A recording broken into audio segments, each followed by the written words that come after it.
కందుల దిగుబడి బాగున్నా దెబ్బ కొట్టిన ధర. రాష్ట్రంలో కేవలం వడ్లకు ఏదో కొన్నిటికి బోనస్లు ఇచ్చిన తర్వాత అయిపోయింది, మేమంతా బాగానే చేస్తున్నాం అనుకుంటున్నారు.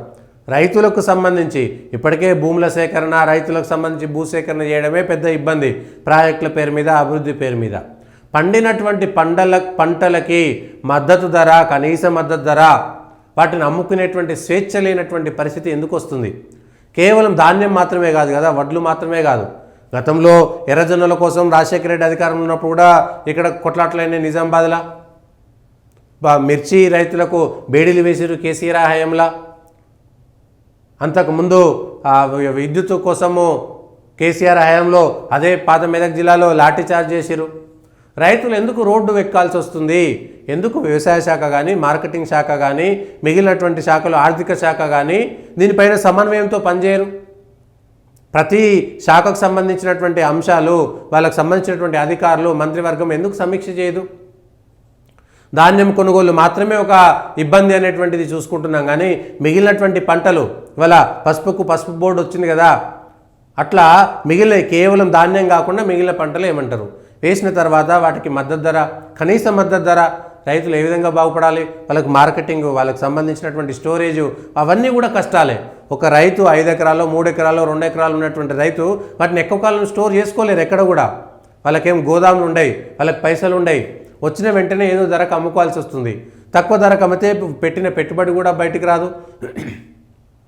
ఎందుకు?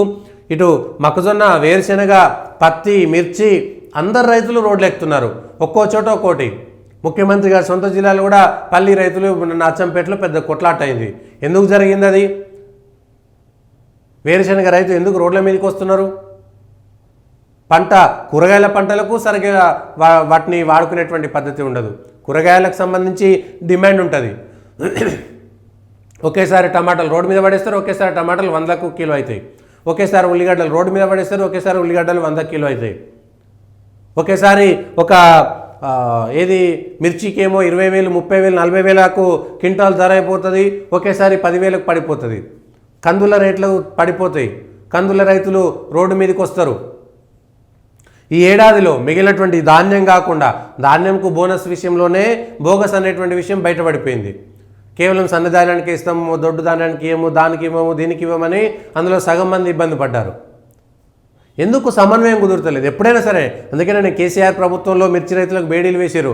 రాజశేఖర రెడ్డి హయాంలో ఎర్రజొన్నల పంటలపైన, ఆ రైతులపైన కాల్పులు, లాఠీ చార్జీలు జరిగినాయి. గతంలో ఖమ్మంలో కూడా కాల్పులు జరిపారు రైతుల మీద. ఇవన్నీ కూడా ఉన్నాయి ఉదాహరణలు. ప్రతి ప్రభుత్వంలో కూడా ఇదే జరుగుతుంది. మేమంతా రైతులము, మేము వస్తే రైతును రాజు చేస్తాము, వ్యవసాయమే మాది, వ్యవసాయ విధానం మాది, మేము రైతు ప్రభుత్వం మాది, ప్రజాప్రభుత్వం మాదని ప్రతి ఒక్కరు అదే చెప్పుకుంటారు. కానీ మార్కెటింగ్ శాఖకు కానీ, వ్యవసాయ శాఖకు కానీ, రెవెన్యూ శాఖకు కానీ, ఆర్థిక శాఖకు కానీ ఎవ్వరికీ సమన్వయం ఉండదు. ఎక్కడ ఏ పంటలు పండిస్తారు, ఎప్పుడై మార్కెట్లోకి వస్తాయి, రైతులు ఏం చేయాలి, దానికి అధికారులు ఏం చేయాలి, దానికి సంబంధించినటువంటి విషయాలపైన ఎవరికి అవగాహన ఉండదు. మంత్రులు పట్టించుకోరు, సంబంధిత శాఖ అధికారులు పట్టించుకోరు.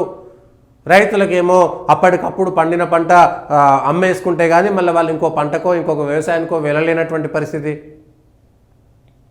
ఇవన్నీ ఎందుకు ఇట్లా జరుగుతున్నటువంటి దానిపైన ఎవరు చేయరు. అకాల వర్షాలతోటి పంటలు మిగిలినటువంటి మామిడి తోటలు కానీ, మిగిలిన తోటలు ఇబ్బంది పడతాయి. రేపొద్దున మామిడి పంటలు చేతికొచ్చే సమయానికి ఈ రాళ్ల వర్షాలు పడితే, లేకపోతే దుమ్ము ధూళి, లేకపోతే వాటికి సంబంధించినటువంటి గాలి, వాటితోటి మామిడి రైతులు ఇబ్బంది పడతారు. వీటికి ఏర్పాట్లు ఏం చేస్తున్నారనేటువంటి అంశం పైన ప్రభుత్వంలో ఉన్నటువంటి పెద్దలు ఆలోచన చేయాల్సినటువంటి అవసరం ఉంది.